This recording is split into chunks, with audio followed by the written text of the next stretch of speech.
someone offer to purchase my business and kind of throw out a number, and the number was $1 million, $1 million to $1.5 million. And then I, just for kicks, went and got a business evaluation, and what came back made me want to barf in my mouth. Because I thought that I had been doing the things that I needed to do to make my business worth what I thought it was going to be worth.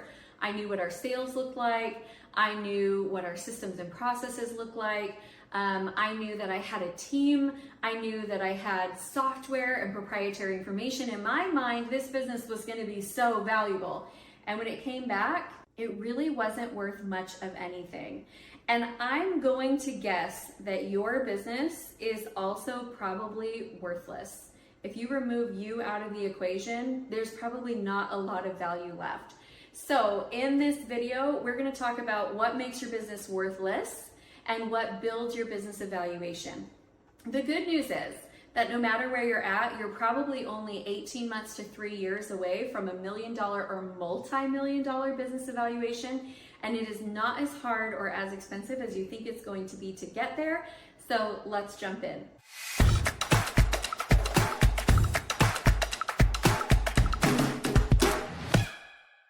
I'm Amy Walker, and I help small business owners create big results. Let's talk about the illusion of success based off of looking at your top line revenue. This was exactly what got me. I literally was looking at it, I'm like, we sell this much per year. These are our profit margins. Of course, we're going to be worth this much. The thing that I wasn't looking at is what an actual business owner or investor would want to buy my company for. Let's talk about the illusion of success. High revenue does not equate to high success and necessarily high evaluations of your company. We work tirelessly thinking that we've built something of value, only to find out that our business relies too much on us. And therefore, it's not worth as much to anyone else. And that was definitely my challenge. So while I had systems and processes, while I had people, at the end of every day, every single department that you looked at stopped at the same place, and that place was named Amy Walker, and it brought the evaluation of my business down.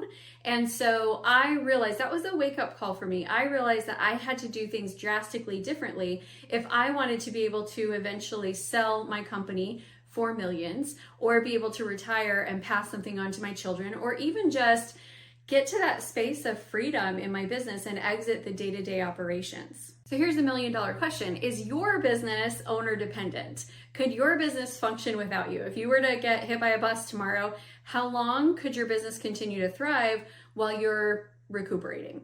That is a hard pill to swallow. I get it. I've been there myself, but stick with me because we're going to show you how to bring this together and what you shouldn't do and also what you should do. I really think that there's two big mistakes that business owners make. Either one, they refuse to exit anything. And they're like, I will be the salesperson. I will be the CFO. I will be the CEO. I will be the fulfillment captain. And they want to be in all the places in their business. I do happen to know somebody who had this problem in the past, right? But the other side of the coin isn't much better, which is you're trying to exit things too soon. You haven't graduated, and I want you to think of your exits in terms of graduation levels.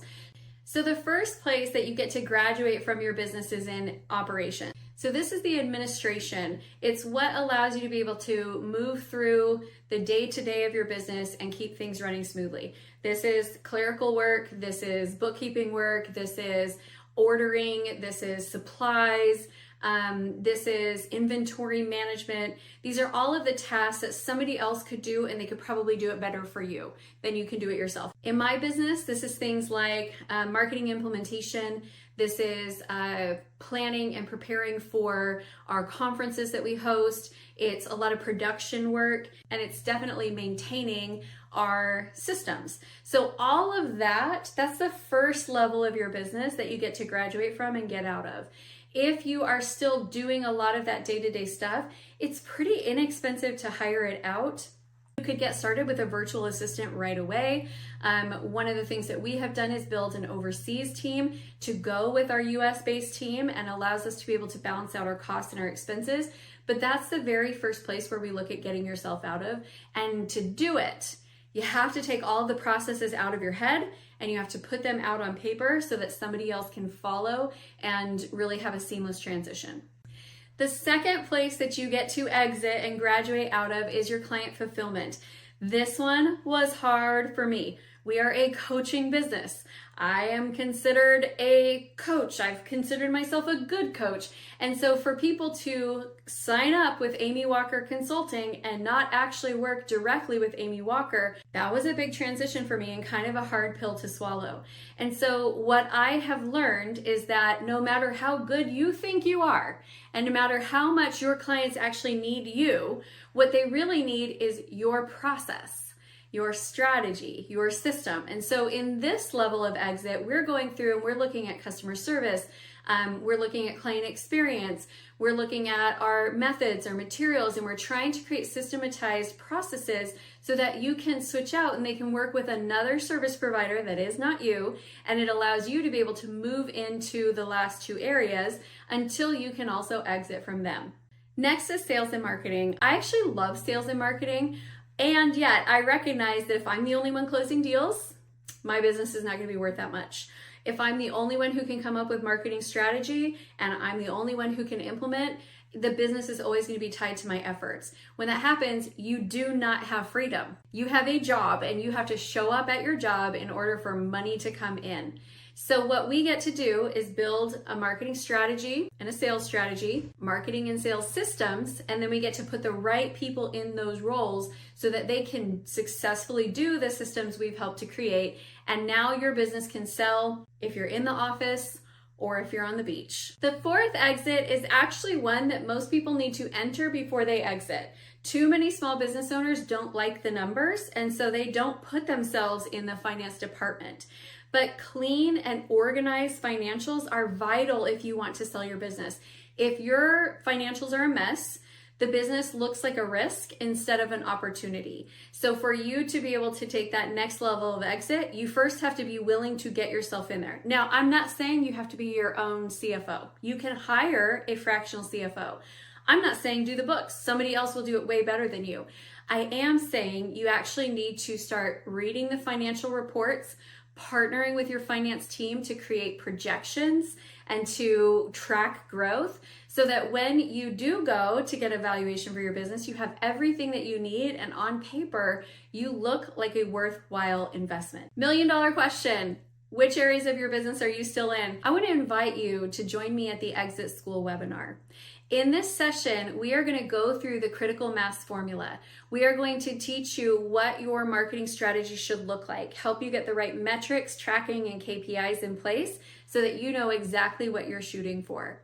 Then we're going to talk about acquisition strategies where you can purchase businesses for little to no money out of pocket in order to help increase the cash flow, increase the profit margins, and sometimes it is easier and less expensive to buy the dream team than it is to build it from the ground up. We'll cover all of that.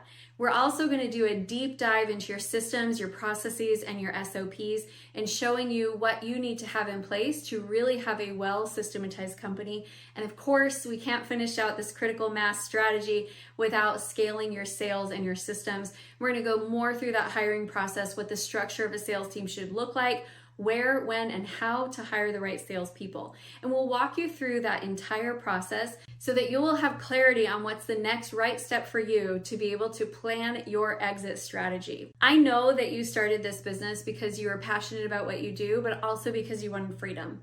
I know that you have spent countless hours staying up late at night and worrying over things like payroll and clients who are unhappy and how you're going to solve that next big problem that you don't know the answer to. And all of that effort that you have put out there, it deserves to be recognized in the form of a business that you can pass on as a legacy or that you can sell, and that money benefits your family, your children, your grandchildren. So come, click the link, get registered. You have absolutely nothing to lose, but you have everything to gain. I cannot wait to see you there. We are going to build out your 7-figure exit strategy, and you will forever be grateful that you took the time. Comment below, what's the area of your business where you feel the most stuck?